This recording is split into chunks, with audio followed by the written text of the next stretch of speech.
And Jonelle from Huntley, Illinois. Something that always bugs me is when referees try to stop a wrestler from using a weapon by either getting in front of them or by taking the weapon away from the wrestler. I never understand that logic. If the referee is supposed to be non-biased, then let the wrestler use the weapon and disqualify them instead of protecting them. What are some things that annoy you that logically make no sense in wrestling? Well, how long you got? Because I have found in many years of watching wrestling that logic and wrestling, they don't go together very well. So, I mean, where do I even start with this? Weddings. We'll start with weddings. Wrestling weddings, okay? Why would anyone in their right mind want to get married on a wrestling show? Seriously, you know it's going to go poorly. Like, just play it safe and elope. But we get wrestling weddings, right? Waiting for your music to hit before coming out to make the save. How often do we see that? How many weeks do we see that? Right? Although I don't think anything will ever beat Jeff Hardy coming out in AEW and stopping to do a dance before rescuing his brother. That's still the best. You got moves like a superplex, right? Why would anyone ever choose to suplex someone off the top rope? I mean, you're landing just as hard as they are. Why would you do that? You're hurting yourself just as much as the other person. Like Randy Orton, he goes to RKO someone on top of the announce desk. You're only hurting yourself, dude. You're landing on your back. Your surgically repaired back.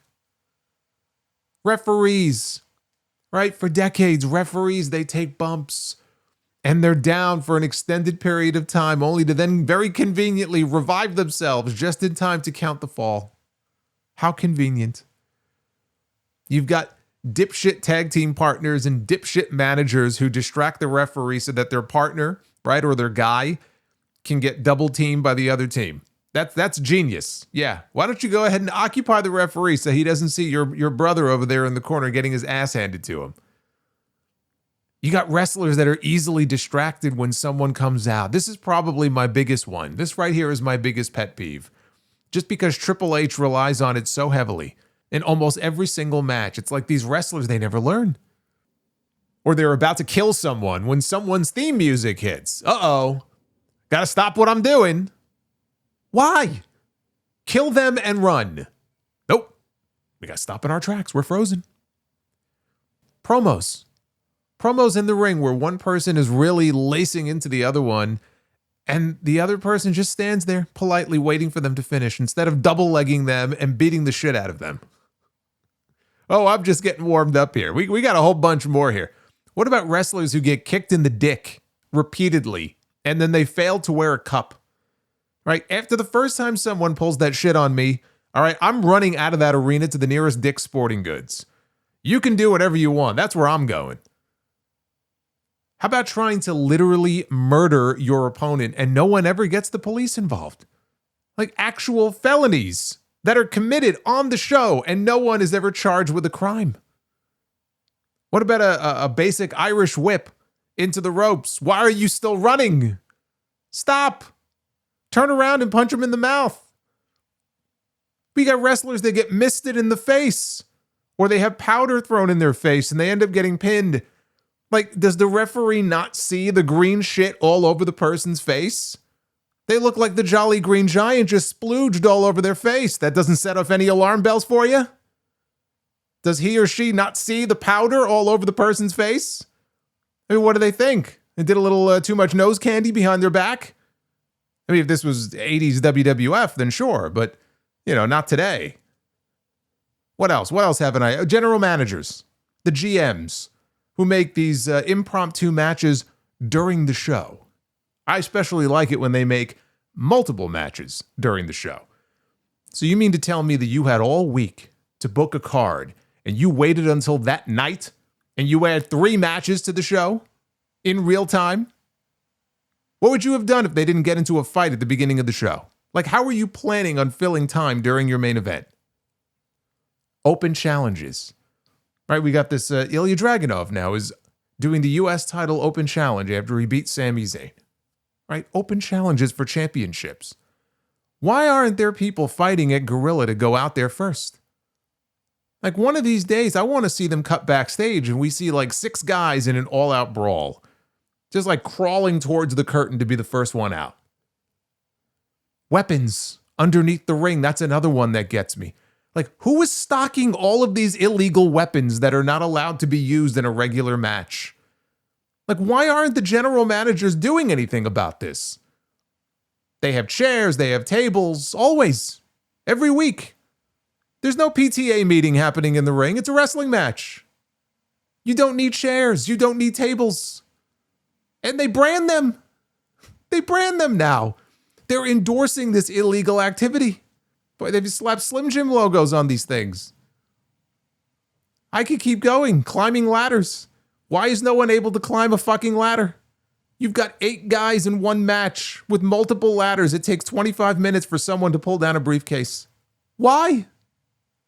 You can climb to the top rope and you can do a fucking Phoenix Splash, but you can't climb a ladder from Home Depot. Wrestlers who turn heel when it doesn't make any sense, and then they show up to TV the very next week and you could already predict the promo before it even comes out of their mouth. They tell the fans, I don't owe you an explanation. I don't owe you a damn thing. Yeah, of course not, because there is no explanation for it. It didn't make any sense. Security geeks. Oh my God. Why are the security guards so inept? Every week they're incapable of doing their job. Where are they recruiting these people from? Like, the job market sucks. This is why. No wonder they're hiring people for positions who aren't qualified for those positions. There's probably a bunch of people with actual security experience watching these shows, sitting on their couch. They've been unemployed for the last 6 months going, what the fuck? Cleaning off the announce desk before putting someone through it. Why? So they don't get hurt? Then why are you putting them through a table in the first place? I would be putting more shit on the table, not less. That's enough for now. I could go all day with this, but I'll still be here, trying to apply logic to an illogical world, no matter how many times it may drive me nuts. Daniel from Maryland. Been listening since episode 553. Man. What are your thoughts on wrestlers that have dropped out of high school to pursue a career of becoming a pro wrestler? Do you think every wrestler should at least have a high school diploma before entering the business? I think that when you have a passion for something, you have to pursue that passion. But I would highly advise against dropping out of school before you do it. Very few people will actually find real success in wrestling to where they can make like a comfortable full-time living out of it. It's not a very high percentage. Like you've got your weekend warriors, right, who work a regular job and then they wrestle on the side because they love it. You've got your people who pursue something bigger than that, but they don't make it for whatever reason. You have your people who do get their foot in the door, right, or they do get recruited, but then it doesn't work out. Or they get hurt. And so then what? Like, what do you have to fall back on? How are you going to support yourself? Especially if you have a family, if you have kids. You know, it would be irresponsible not to have a backup plan, because even if you excel at wrestling, like you pick it up really quick and you have like a natural aptitude for it, you're always one bad knee injury away from the end of your career. You know, I understand college is not for everybody, but to drop out of high school, like, I would highly advise against that. You know, find something else that you love, or find something else that you're really good at. Get your diploma. Preferably, I would say get a college degree, because that's really the baseline now. Like years ago, you at least had a high school diploma. Today, you're expected to at least have your bachelor's. That's going to open up a lot more doors for you than a high school diploma will. And look, you could even take online courses and get your degree that way. A lot of people do that. A lot of wrestlers have done that. And if you want to wrestle, hopefully you'll never have to use it. But if you do, at least you've got something to show people and you can get a job in that field. Like, there are wrestlers who take college courses while they're wrestling. I'm talking wrestlers that are signed right now with WWE and AEW. Like Nikki Cross, she earned her master's degree a few years ago. Deonna Purrazzo, she's talked about getting her degree online. Now she's pursuing her master's, because AEW has a tuition reimbursement program that they offer to their talents, where they'll reimburse your tuition up to a certain amount each year. So even people in wrestling right now who have found success and have careers are getting their degrees with an eye towards what they might want to do after wrestling, right? There's got to be a life after wrestling. Not everybody is going to have a 20 or 30-year career. Not everybody is going to be Sting, wrestling until he's 64 or 65. And even Sting, I think the famous story about Real Estate Steve. I don't know what his background is there, if he's got certifications or whatever, but I know he's got something going on in real estate for many years. And Vader did too. I think Vader was also involved in real estate in some way. But not everybody is going to have that kind of career where you're able to wrestle that late into your life and not do anything else and make millions of dollars, right? A lot of people, when their career is over, they don't just retire, right? Or maybe they're still young enough where they want to go do something else, because not everybody has the luxury of just doing this. So the answer is get your diploma. Stephen in Baltimore, Maryland, do you think once Cody's in-ring career is over and his contract is up that he could return to AEW in a management or writing position?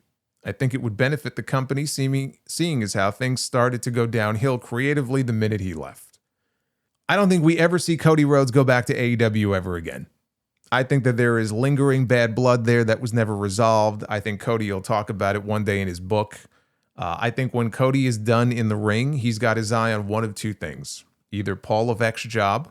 I think he wants Triple H's job at some point. Or a career in politics. I mean, he is just tailor-made for it. Like Bryan Danielson once called Cody an incredible liar. So he would fit right in.